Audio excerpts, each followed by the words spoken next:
നമ്മൾ കാണുന്ന സ്വപ്നങ്ങൾക്ക് എന്തെങ്കിലും പ്രത്യേക അർത്ഥമുണ്ടോ? അതോ അവ നമ്മുടെ ഉപബോധ മനസ്സിൻ്റെ ചിന്തകൾ മാത്രമാണോ? സ്വപ്നങ്ങളിലൂടെ ഇന്ന് ദൈവം മനുഷ്യരോട് സംസാരിക്കുന്നുണ്ടോ? യോസഫിൻ്റെ ജീവിതത്തിലൂടെ നമുക്ക് ഇതൊന്ന് അന്വേഷിക്കാം.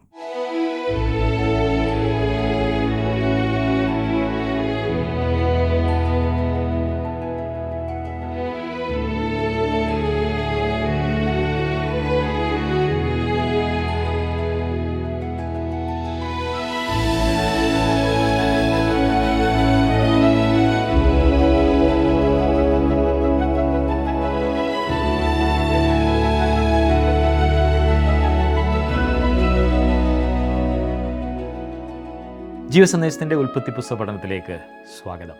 അവൻ തക്ക സമയത്ത് നിങ്ങളെ ഉയർത്തുവാൻ ദൈവത്തിൻ്റെ ബലമുള്ള കൈക്കീഴിൽ താണൊരുപ്പീനെന്ന് വിശുദ്ധ പത്രോസ് പറയുമ്പോൾ ഈ തക്ക സമയം ഏതാണ് എന്ന് നാം ചിന്തിച്ചേക്കാം. ലളിതമായി പറഞ്ഞാൽ അത് ദൈവത്തിൻ്റെ സമയമാണ്. ആ സമയത്തിനായി ഒരു ഭക്തൻ ക്ഷമയോടെ കാത്തിരിക്കണം. സങ്കീർത്തനക്കാരൻ പറയുന്നത് അവനെ കാത്തിരിക്കുന്ന ഒരുത്തനും ലജ്ജിച്ചു പോകുകയില്ല എന്നത്രേ. യോസഫിനു വേണ്ടിയുള്ള ദൈവത്തിൻ്റെ ഘടികാരത്തിലെ സമയകൃത്യതയാണ് ഇന്ന് നാം കാണാൻ പോകുന്നത്. ഉൽപ്പത്തി പുസ്തകം 40-ാം അധ്യായത്തിൻ്റെ 1 മുതൽ 41-ാം അധ്യായം 13 വരെയുള്ള വാക്യം.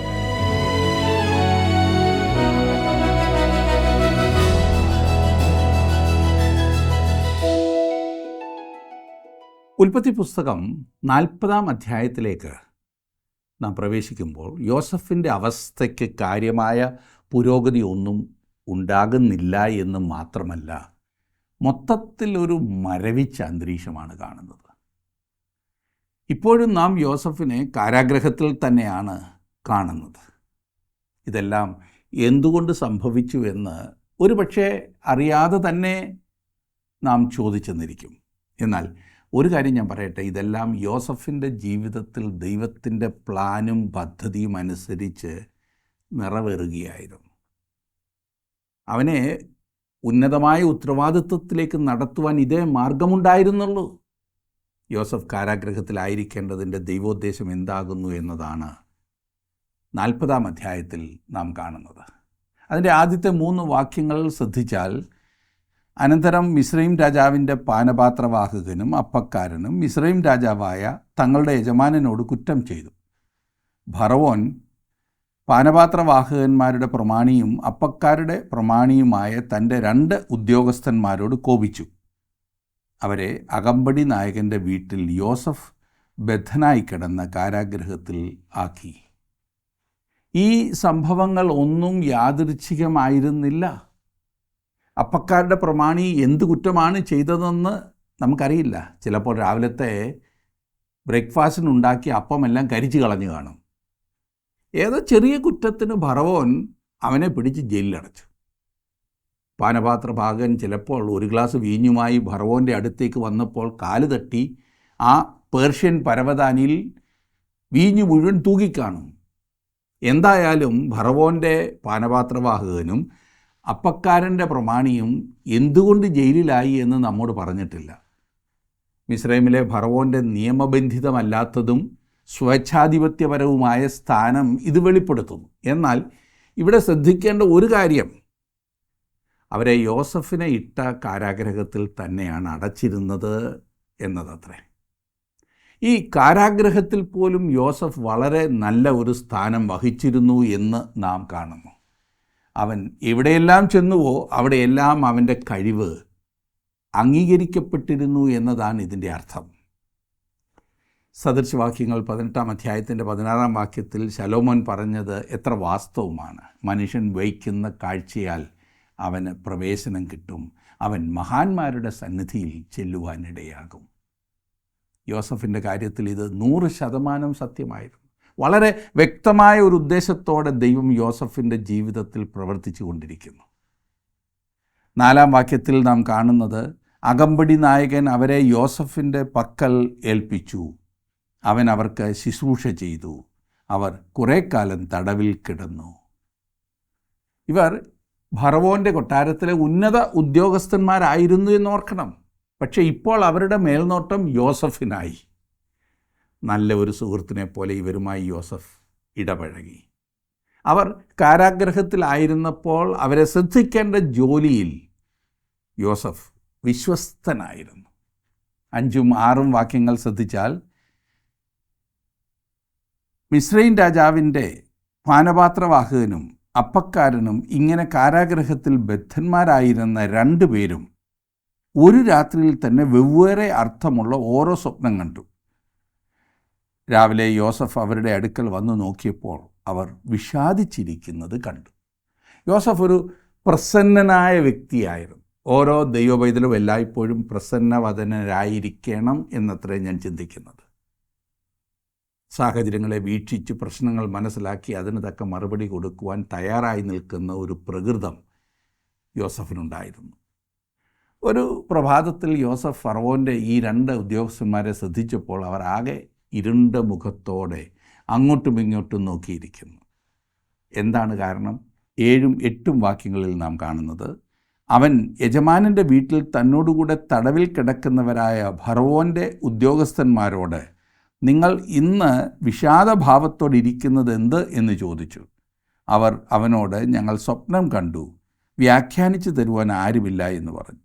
യോസഫ് അവരോട്, സ്വപ്നവ്യാഖ്യാനം ദൈവത്തിനുള്ളതല്ലയോ, അത് എന്നോട് പറവീൻ എന്ന് പറഞ്ഞു. ഇവിടെ യോസഫ് സകല മഹത്വവും ദൈവത്തിന് നൽകുന്നത് ശ്രദ്ധിച്ചോ? കുറെ കൂടി കഴിയുമ്പോൾ വേറൊരു എബ്രായ യുവാവിനെയും ഇതേ അവസ്ഥയിൽ, അതായത് ഒരു വിദേശ രാജധാനിയിൽ സകല മഹത്വവും ദൈവത്തിന് നൽകുന്നവനായി നാം കാണുന്നതാണ്. ദാനിയേലിനെ കുറിച്ചാണ് ഞാൻ പറഞ്ഞത് എന്ന് നിങ്ങൾക്ക് മനസ്സിലായി കാണുമല്ലോ. ഇന്ന് ദൈവമക്കൾ യോസഫിനെ പോലെയും ദാനിയേലിനെ പോലെയും പ്രവർത്തിച്ചിരുന്നെങ്കിൽ എന്ന് ഞാൻ ആഗ്രഹിക്കുകയാണ്. നമ്മൾ ചെയ്യുന്നതെന്തും ദൈവത്തെ മഹത്വപ്പെടുത്തുവാനായിട്ട് വേണം ചെയ്യുവാൻ. നാം ചെയ്യുന്നതെന്തും കർത്താവിനായിട്ടാകുന്നു ചെയ്യുന്നതെന്ന ബോധത്തോടെ ചെയ്യുമ്പോൾ തീർച്ചയായും ഈ പറഞ്ഞ മനോഭാവം നമ്മിലുണ്ടാകും. നമ്മുടെ പ്രവൃത്തികളിലൂടെ ദൈവത്തിന് തന്നെ മഹത്വം ലഭിക്കുമെന്ന് ഉറപ്പുവരുത്തുക. താൻ ആഗ്രഹിക്കുന്നത് പോലെ ദൈവം നമ്മിൽ പലരെയും അനുഗ്രഹിക്കാതിരിക്കുന്നതിനൊരു കാരണമുണ്ട്. നാം എന്തെങ്കിലും അത്ഭുതകരമായതൊക്കെ പ്രാപിച്ചു കഴിയുമ്പോൾ അതൊക്കെ ഇങ്ങനെ വന്നുകൊണ്ടിരിക്കുമെന്ന് നമ്മൾ പലപ്പോഴും ചിന്തിക്കുന്നു. ടേക്കിംഗ് ഇറ്റ് ഫോർ ഗ്രാൻറ്റഡ് എന്നാണ് ഈ മനോഭാവത്തിന് ഇംഗ്ലീഷിൽ പറയുന്നത്. അതിനെന്ത് ദൈവത്തെ സ്തുതിക്കാനിരിക്കുന്നു എന്ന് പലരും ചിന്തിക്കുന്നു. എന്നാൽ ജീവിതത്തിലെ ഓരോ നിമിഷത്തിലും ദൈവത്തിൻ്റെ നടത്തിപ്പും നന്മകളും തിരിച്ചറിയുന്നവർക്ക് മഹത്വം ദൈവത്തിന് കൊടുക്കാതിരിക്കുവാൻ കഴിയില്ല. ഇതുപോലെയുള്ള കാര്യങ്ങളിൽ നിങ്ങൾ എത്ര പ്രാവശ്യം ദൈവത്തിന് മഹത്വം കൊടുക്കാതിരുന്നിട്ടുണ്ട്? കാര്യം സാധിക്കുന്നത് വരെ തലതല്ലിക്കരഞ്ഞ് പ്രാർത്ഥിക്കും. കാര്യം സാധിച്ചു കഴിയുമ്പോൾ പ്രാർത്ഥനയും കുറയും, ഇല്ലേ? ഈ പ്രവണത ദൈവം അംഗീകരിക്കുകയില്ല. നാം ദൈവത്തിന് മഹത്വം കൊടുക്കണം. യോസഫ് ദൈവത്തിന് മഹത്വം കൊടുത്തു. അവൻ അങ്ങനെ തന്നെ ചെയ്തു. അവൻ പറഞ്ഞത് സ്വപ്നവ്യാഖ്യാനം ദൈവത്തിനുള്ളതല്ലയോ എന്നാണ്. എന്നെ വളരെയധികം ചിന്തിപ്പിച്ച വേറൊരു കാര്യം ഇവിടെയുണ്ട്. ഈ പ്രത്യേക സാഹചര്യത്തിൽ യോസഫിന് മറ്റുള്ളവരെക്കുറിച്ചുള്ള കരുതൽ എത്ര വലുതാണെന്ന് നോക്കിക്കേ. വാസ്തവത്തിൽ യോസഫാണ് ആകെ കരഞ്ഞ് വിളിച്ചുകൊണ്ടിരിക്കേണ്ടത്. രക്ഷപ്പെടുവാൻ യാതൊരു മാർഗവുമില്ല ഈ യോസഫിന്. അവന് വക്കാലത്ത് പറയുവാൻ ആരുമില്ല. അവൻ എവിടെയാണ് കിടക്കുന്നതെന്ന് അവൻ്റെ അപ്പനെയോ അവനുള്ള മറ്റാർക്കും അറിയില്ല.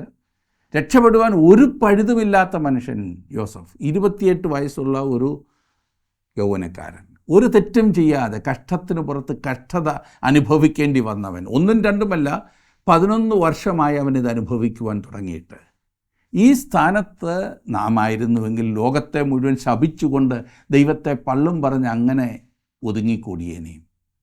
അതെ, യോസഫിനെ നോക്കിക്കേ.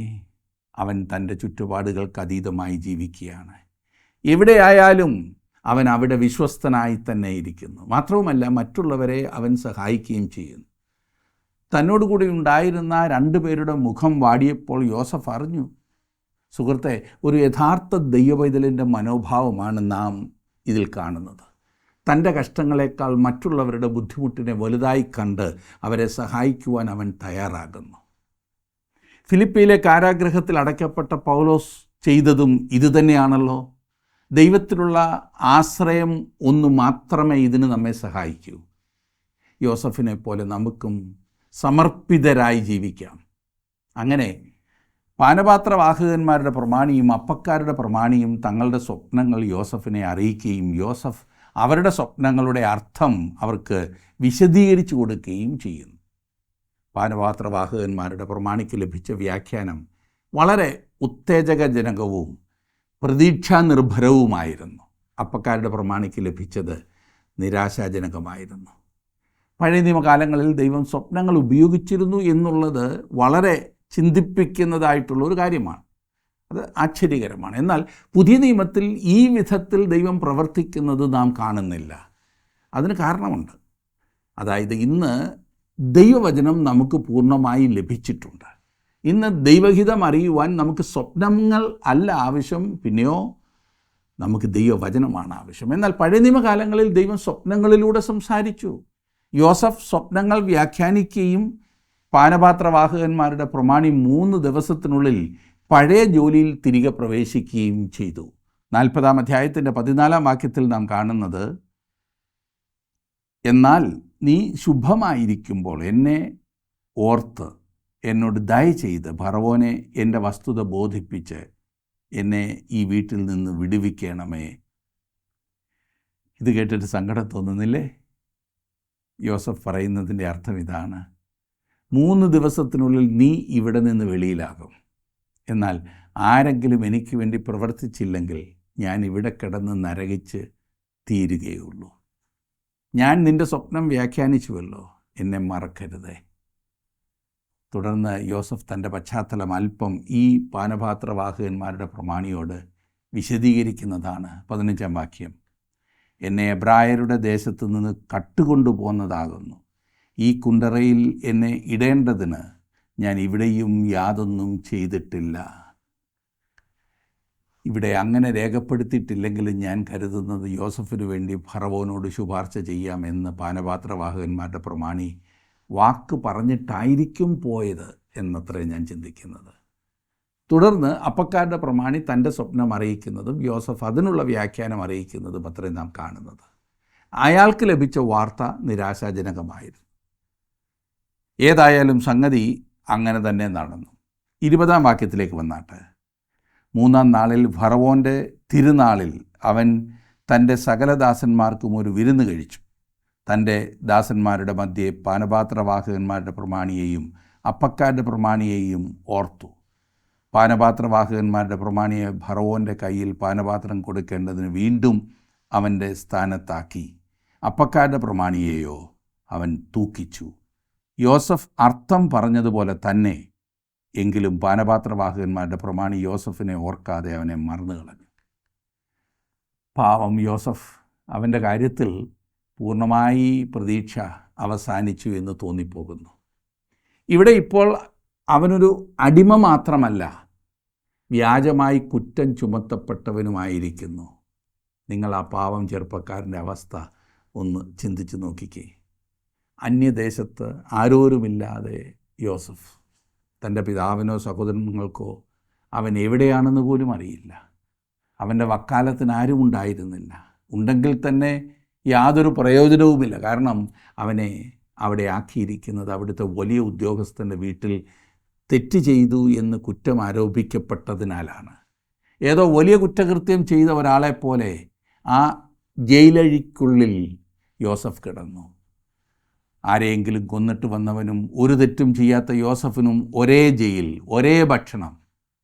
അവനെ മറക്കുക എന്നത് പൊത്തിഫേറിൻ്റെ ഉദ്ദേശമായിരുന്നു.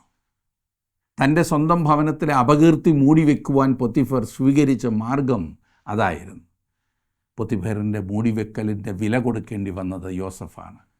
യോസഫിന് ആകെ ഉണ്ടായിരുന്ന ഒരു ആശ ആ പാനപാത്രവാഹകന്മാരുടെ പ്രമാണി അവനെ ഓർക്കുമെന്നതും ഫറവോനോട് തൻ്റെ കാര്യം പറയുമെന്നതും മാത്രമായിരുന്നു. എന്നാൽ പാനപാത്രവാഹകരുടെ പ്രമാണി തൻ്റെ സ്ഥാനത്തെത്തിയപ്പോൾ പാവം യോസഫിനെ പൂർണ്ണമായി മറന്നു കളഞ്ഞു.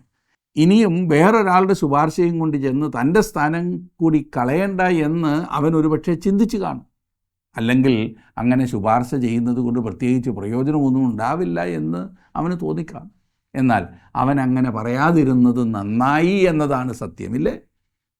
ഒരു പ്രത്യേക ഉദ്ദേശത്തിനായി യോസഫ് അവിടെ തന്നെ തുടരുവാൻ ദൈവം ആഗ്രഹിച്ചു എന്നതാണ് വാസ്തവം.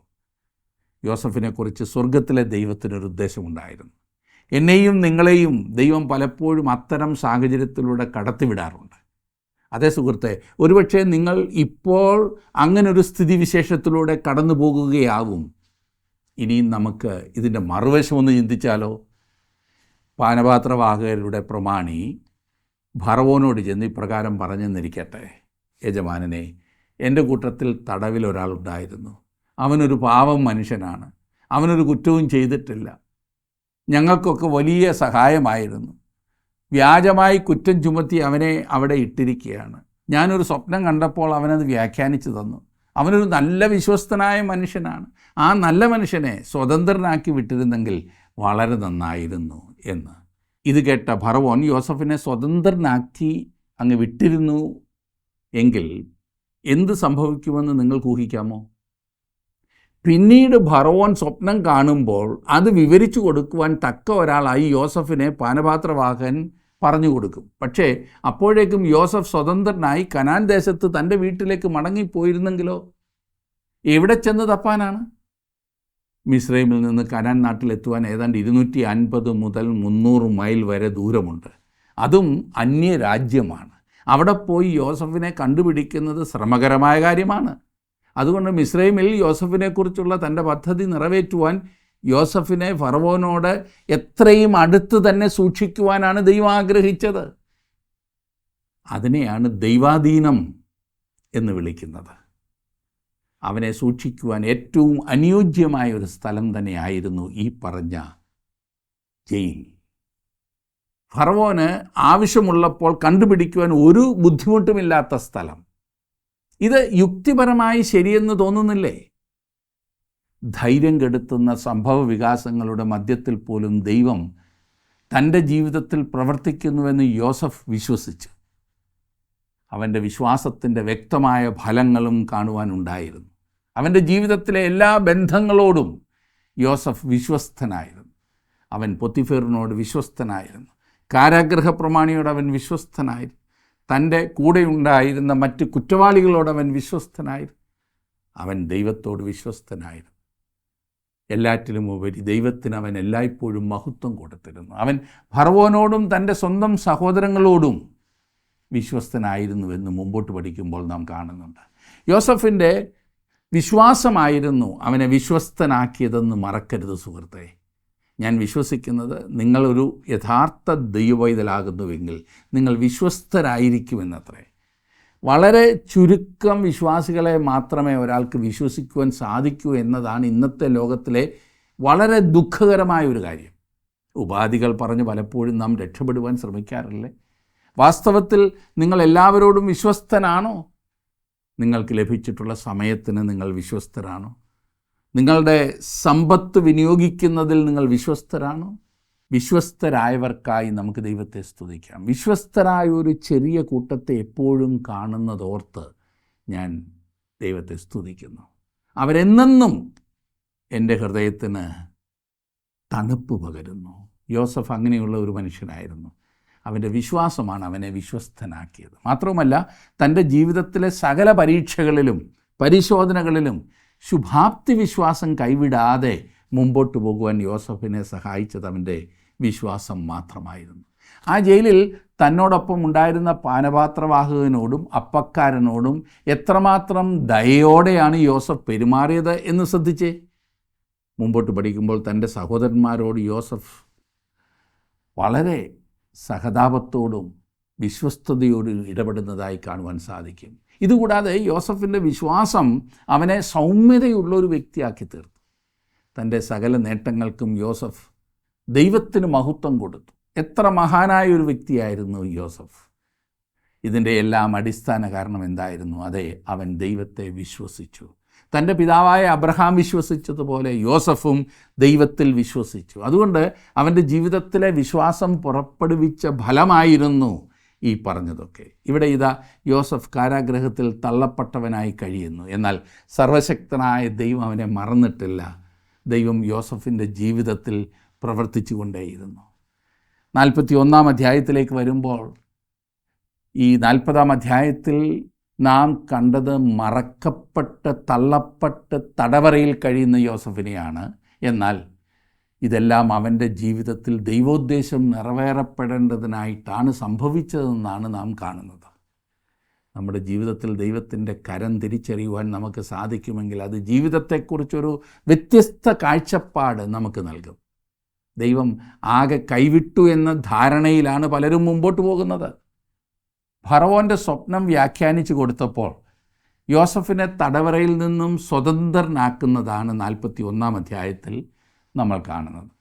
മിസ്രൈമിൻ്റെ, അതായത് ഈജിപ്തിൻ്റെ മൊത്തം ഭരണാധികാരിയായി യോസഫിനെ ആക്കുന്നതും തുടർന്ന് അവൻ വിവാഹിതനായി 2 കുട്ടികൾ അവർക്കുണ്ടാകുന്നതുമാണ് 41-ാം അധ്യായത്തിലെ വിഷയം. കുടിലിൽ നിന്ന് കൊട്ടാരത്തിലേക്കും ദാരിദ്ര്യത്തിൽ നിന്നും സമ്പന്നതയിലേക്കുമുള്ള ഒരു കുതിപ്പിൻ്റെ കഥയാണ് നാം ഇവിടെ കാണുന്നത്. യോസഫിൻ്റെ ഈ ചരിത്രത്തെക്കാൾ നാടകീയവും ആവേശകരവും ട്വിസ്റ്റ് നിറഞ്ഞതുമായ വേറൊരു സംഭവം എനിക്കറിയില്ല സുഹൃത്തേ.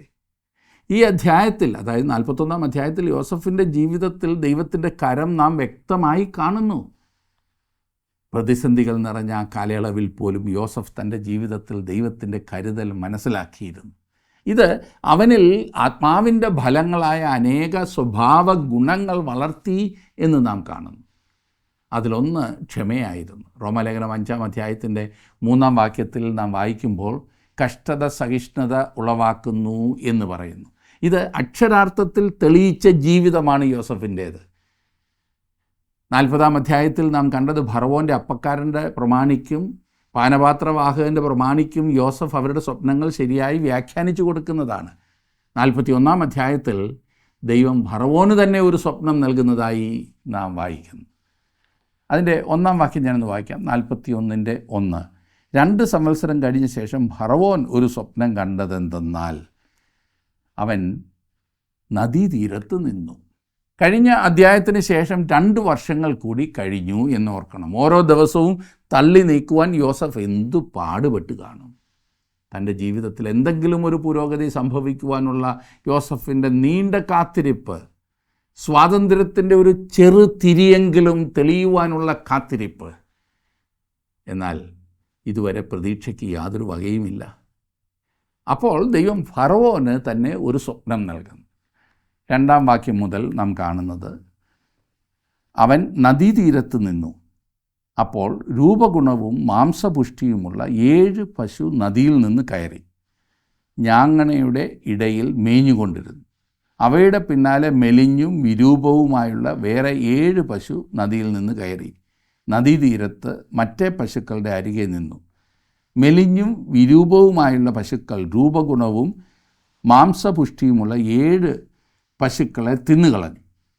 അപ്പോൾ ഫറവോൻ ഉണർന്നു. പശുവിനെ തിന്നുന്നത് സ്വപ്നത്തിൽ മാത്രമേ സംഭവിക്കൂ എന്ന് മറക്കണ്ട.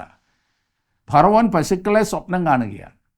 രൂപഗുണവും മാംസപുഷ്ടിയുമുള്ളതുമായി 7 പശുക്കൾ. തുടർന്ന് അവൻ മെലിഞ്ഞ 7 പശുക്കളെ കാണും. ഇത് വിചിത്രമായ ഒരു സ്വപ്നമാണെന്ന ചിന്തയിലാണ് ഫറവോൻ ഉണർന്ന് എഴുന്നേറ്റത്. ഏതായാലും ആദ്യത്തെ സ്വപ്നം കണ്ടുണർന്നതിന് ശേഷം ഫറവോൻ വീണ്ടും ഉറങ്ങി. അപ്പോൾ ആദ്യം കണ്ടതിനോട് സാമ്യമുള്ളൊരു സ്വപ്നം. ഇപ്പോൾ പശുക്കളുടെ സ്ഥാനത്ത് കതിരുകളായിരുന്നു എന്ന് മാത്രം.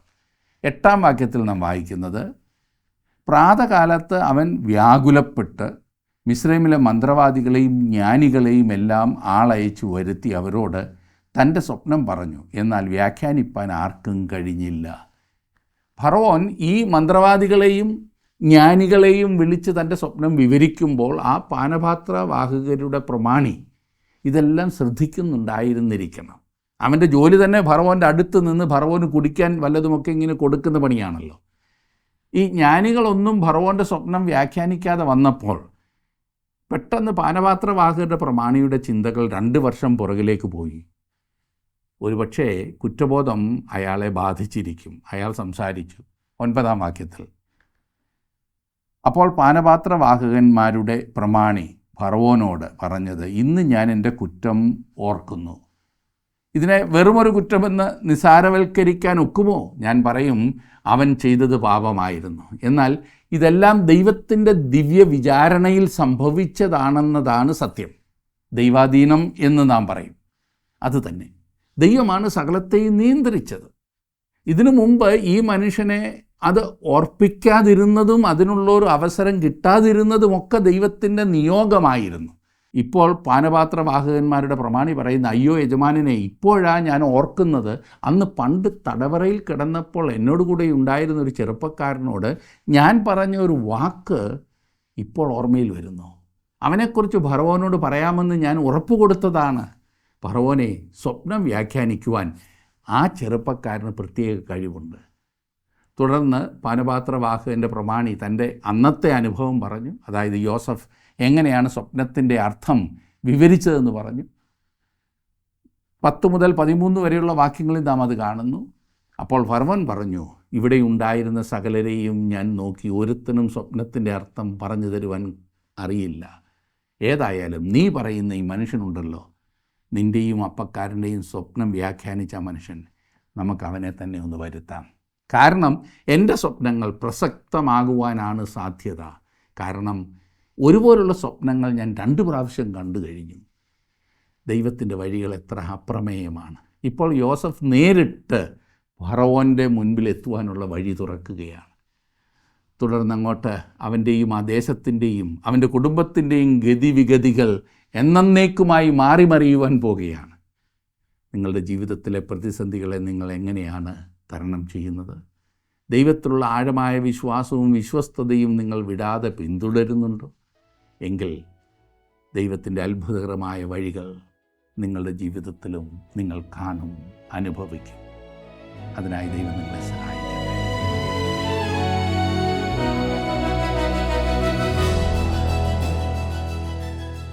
മാതാപിതാക്കൾക്ക് കീഴടങ്ങി ജീവിച്ചിരുന്ന ക്രിസ്തുവിൻ്റെ 30 വയസ്സുവരെയുള്ള കാലഘട്ടത്തെക്കുറിച്ച് ബൈബിളിൽ അധികം വിവരങ്ങൾ ലഭ്യമല്ല. എങ്കിലും ക്രിസ്തുവിൻ്റെ ജീവിതത്തിൻ്റെ നിഴല് പോലെയുള്ള യോസേഫിൻ്റെ ജീവചരിത്രം അതിനെക്കുറിച്ചൊരു ഏകദേശ ധാരണ നമുക്ക് നൽകുന്നു. ദൈവം ആക്കി വെക്കുന്ന സാഹചര്യങ്ങളിൽ നാം കീഴ്പ്പെട്ടിരിക്കുമ്പോൾ അത് ദൈവത്തിന് കീഴ്പ്പെട്ടിരിക്കുന്നതിന് തുല്യമാണ്. അത്തരം നിശബ്ദമായ കാലഘട്ടങ്ങളിലും തൻ്റെ മഹത്വത്തിനായി ഒരു ഭക്തനെ ഉപയോഗിക്കുവാൻ ദൈവത്തിന് കഴിയും.